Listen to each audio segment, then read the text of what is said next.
Go. Hello everybody, hope you're doing well today. It's time for our Tuesday briefing. It is, I can remember this day because it's my son's birthday.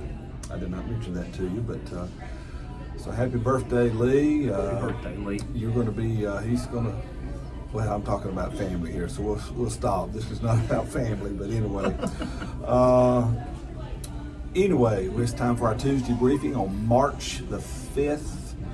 2024, and it's been a great week, and good to have you back in town. You've been gone for the weekend, had a very busy weekend right after on the heels of prayer conference, and you and I are doing a little R&R, just catching up here at a restaurant in Alton, and so we're out. Our wives, well, his wife is not here, so he's unsupervised, and so Sandra said you got to keep Brother Seth close by. We don't want him getting off the rails here. So. No, but so we're taking a little R&R and catching up on a busy weekend, and so Brother Seth, everybody's wanting to know about this baby boy. So give us an update on that, and then give us an update on Winterfest. So talk to us. Things seem to be going well for Kayla. We're in the chute. We have a definite due date. But it could go before then, just kind of depending on how things go with blood pressure and different things like that. So we're anticipating Hamilton's arrival in just a few days. Okay. And then I've gotten back late yesterday, well, mid-afternoon yesterday, from Smoky Mountain Winterfest in Pigeon Forge, Tennessee. Man, what an incredible weekend. 11,000 plus students. Wow. The services were out of this world. You know, Friday night was the Belonging Company, and they did music, and it was incredible. Saturday night, Power Unlimited from Lee University. They did a tremendous job leading us in worship. And then Jabin Chavez, he preached the word, and it was great. And then Sunday morning, Jonathan Sawyer had put together a band. Look at that. Well, way to go, Jonathan. He did an incredible job, and Amanda Crabb she just preached the paint off the walls, and it was a great weekend. Weekend. Had some representation from Illinois there. Yeah. How many did we have? The Bethalto Church took well over 30, and way to go. It was great to see Miss Patty and Pastor Mike was there. Mike Lampkin was there, and texted their pastor and told him that it looked like a great group that he had. So I was glad to see Illinois representation there, and it was a wonderful week. So that's just kind of where we are. Now we're back in the swing of things. Yes, we go from one thing to the next. And so the big thing this week is our missions rallies. And Brother Gillum is arriving. Our World Missions Rep is arriving this evening late. He'll be staying with Sanj and I there at the State Parsonage. And then we'll be heading out. We'll be going north starting tomorrow. And you'll be in some of these events as well. Right. Hopefully I'll be at all of them. So give us a quick rundown on our missions rallies. Well, it's going to be an exciting time, and we hope that everybody in the Illinois family will come and join us. It's something you don't want to miss out on. You know, God blesses those who bless missions. Absolutely. And so we want you to come and be a part of that. But we do want to highlight one venue change, and that is our Wednesday night missions rally is moving from the Bourbonnais Worship Center to the DeKalb Church. So that's just a slight venue change there. So if you were planning to be in Bourbonnais with us, just shift your GPS a little bit and we'll see you in DeKalb. Yes. And then on Thursday, we'll be at the Honeycomb Church of God. And Shout out to Harold Miller, author, New York Times bestseller. New York Times bestseller, And just a great guy. And so we'll be at the Honeycomb Church of God, and then Friday night we'll be at the South Point Church in West Frankfort. Another great church. And then Saturday we will be in Bloomington at the New Beginnings Church. Another great church, and I'll probably work in a trip to Pizza Ranch when I go to Bloomington. That sounds like a good place So to me be. and Brother Stein, Pastor Stein, that's our meeting, our watering hole, as they say.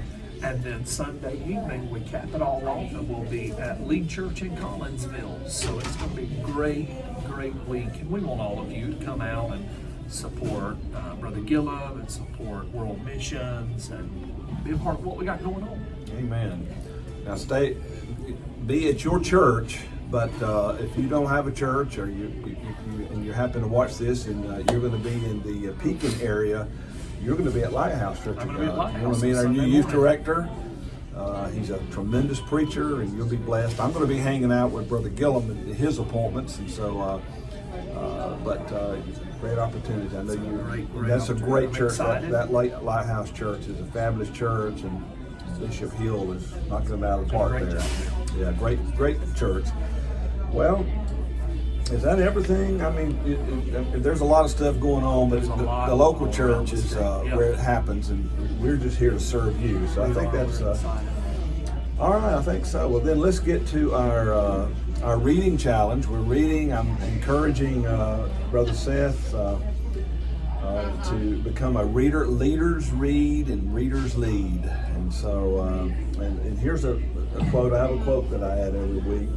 So this is a John Maxwell quote. Came out of his book, The 360-Degree Leader. Great book, by the way. But he said, my life began changing when I stopped setting goals for where I wanted to be and started setting the course for who I wanted to be.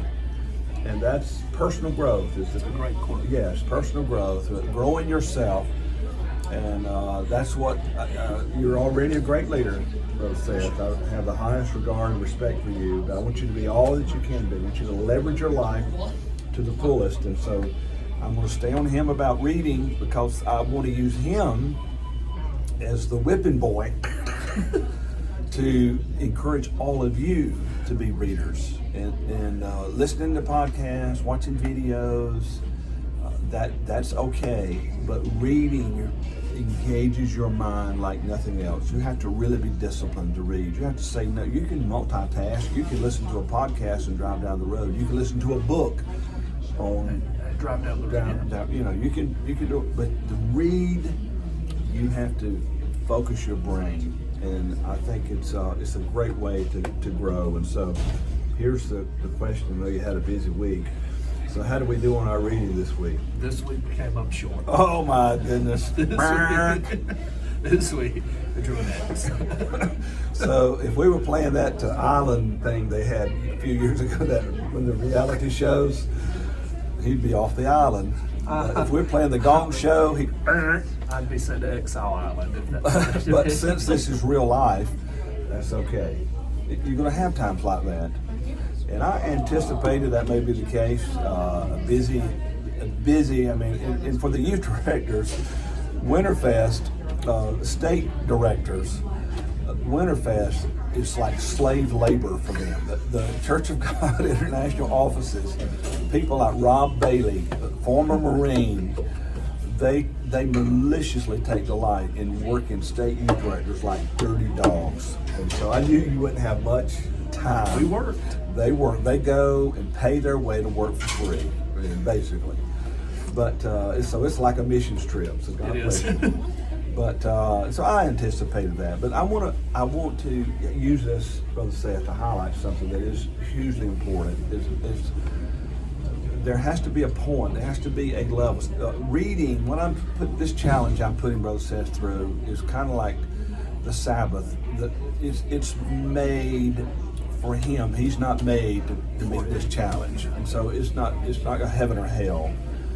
But there is a tension. There has to become in your life a certain level of non-negotiable, that a minimal, that my devotions, my time with God, my personal growth is a non-negotiable. If it's Winterfest, or if it's winter and it's a snow day and I'm sitting in my easy chair drinking apple cider and with nothing to do, no matter how much time, little or large, there has to be a certain level. Right.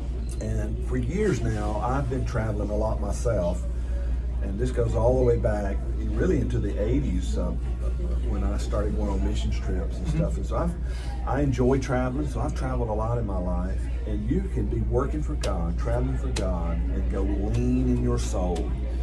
And so I began to develop what I call portable systems of survival. Okay. There's minimal things that I do, and it involves journaling, it involves some reading, and it involves some writing. You have, and Brother Seth, you have to work that out yourself. Mm-hmm. You know, but I want to encourage you to get to that place in your life, all of us, where there's going to be times you have a lot of time. There's going to be times when you only have a little bit of time. Right. But there's a minimal portable. That means you take it with you wherever you go. Mm-hmm. minimal portable systems of survival.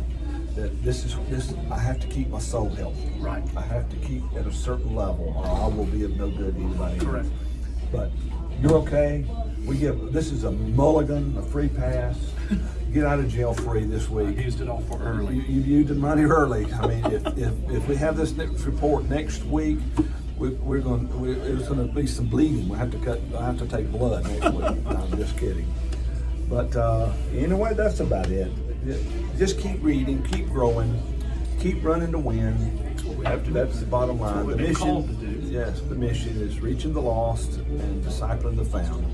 But is there anything else you want to add? Nothing else I want to add. I want to encourage everybody, if you've got kids in your church, sign them up for Junior Talent. We want Absolutely. our kids to use their talents for the glory of the Lord, and for you never know, you could be training up the next worship leader, be training up the next Bible teacher. You can sign up for that by April the 17th. There's a link on our state website. If you'll sign up there, that'll help us out greatly. Yes. Well, and that reminds me too of chaplaincy training. We're all about continuing to train people. There's Right. information on that on the website.